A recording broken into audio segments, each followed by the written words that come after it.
حضرت عائشہ صدیقہ رضی اللہ تعالیٰ عنہ فرماتی ہیں ایک عورت تھی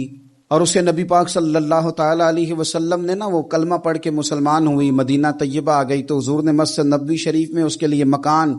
ایک سادہ سا کمرہ ساتھ مسجد کے بنوا دیا، وہیں رہنے لگی۔ اکثر وہ سیدہ طیبہ کے پاس آتی تو حضرت عائشہ صدیقہ رضی اللہ تعالیٰ عنہ فرماتی ہیں وہ بڑی باتیں سناتی اور آخر میں کہتی وہ ہار والا دن بھی بڑا عجیب دن تھا اور میرے رب کی قدرتوں کا دن تھا، وہ بھی بڑا عجیب دن تھا۔ سیدہ عائشہ صدیقہ رضی اللہ تعالیٰ عنہ ایک دن فرمانے لگی کہ تو ہار والے دن کا بڑا ذکر کرتی ہے، وہ کیا دن تھا؟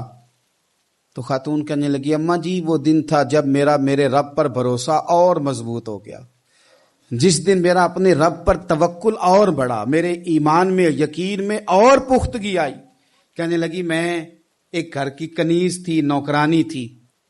اس گھر میں ایک بچی تھی جس کے پاس سونے چاندی ہیرے جواہرات کا ہار تھا۔ اس زمانے میں چمڑے کے اوپر لوگ ہیرے جواہرات لگاتے تھے،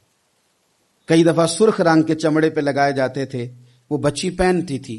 تو کہتی ہیں وہ بچی کے اس نے اتار کے رکھا یا اس سے گرا وہ ہار تو چیل اسے اٹھا کے لے گئی گوشت سمجھ کے اور میرے سامنے اٹھا کے لے گئی۔ گھر والوں نے مجھ سے پوچھا، یہ بخاری میں موجود ہے، گھر والوں نے پوچھا مجھ سے کہ وہ ہار کہاں ہے تو میں نے کہا چیل اٹھا کے لے گئی۔ گھر میں کچھ چوری ہو جائے تو سب سے پہلا الزام کس پہ لگتا ہے؟ ملازمین پہ۔ کہتے انہوں نے مجھے بڑا مارا، بڑی تکلیف تھی، حتیٰ کہ میری شرمگاہ تک کی تلاشی لی، میری عزت اتنی خراب کی میں بتا نہیں سکتی۔ میں نے اپنی زندگی میں ایک واقعہ دیکھا، ایک امیر گھر میں چوری ہو گئی، ملازم کو اتنا مارا کہ وہ چارپائی پہ پڑ گیا، پولیس والوں سے اتنی مار پڑوائی گئی کہ وہ بیچارہ چارپائی پہ پڑ گیا اور پھر وہ اتنا بیمار ہوا اور کچھ دنوں کے بعد پتہ چل گیا کہ چور تو اپنا بیٹا ہے ان کا۔ پھر اس کا انتقال ہو گیا۔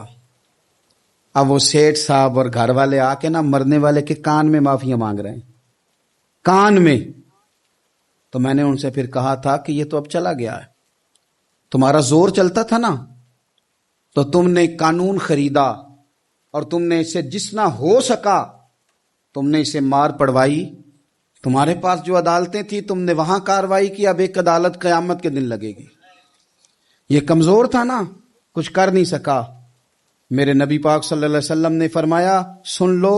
اگر سینگ والی بکری نے بغیر سینگ والی بکری کو تکلیف دی ہوگی تو قیامت کے دن اسے بھی بدلہ دینا پڑے گا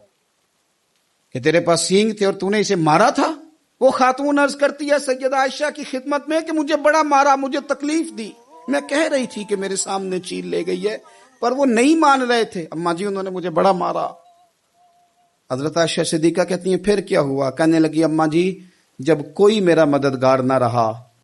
مجھے تکلیف دے رہے تھے، رسوا کر رہے تھے، تو میں نے اپنے رب سے مدد چاہی، میرے رب کی طرف میں نے توجہ کی، میں نے کہا مالک اب تو ہی میرا مددگار ہے۔ کہتی ہے وہ مجھے مار رہے تھے تو وہ چیل جو ہار لے گئی تھی وہی لے کے واپس آ گئی اور ہمارے سروں کے قریب لا کے اس نے جب اس ہار کو پھینکا وہ مجھے چھوڑ کے سائیڈ پہ ہوئے، وہ میری بے گناہی جان گئے، لیکن آپ کو بتاؤں اس دن سے میرا اپنے رب پر یقین اور بڑھ گیا۔ مجھے سمجھ آ گئی کہ جب انسان پورا ٹوٹ جاتا ہے اور جب کوئی چاروں جانب اس کا مددگار نہیں ہوتا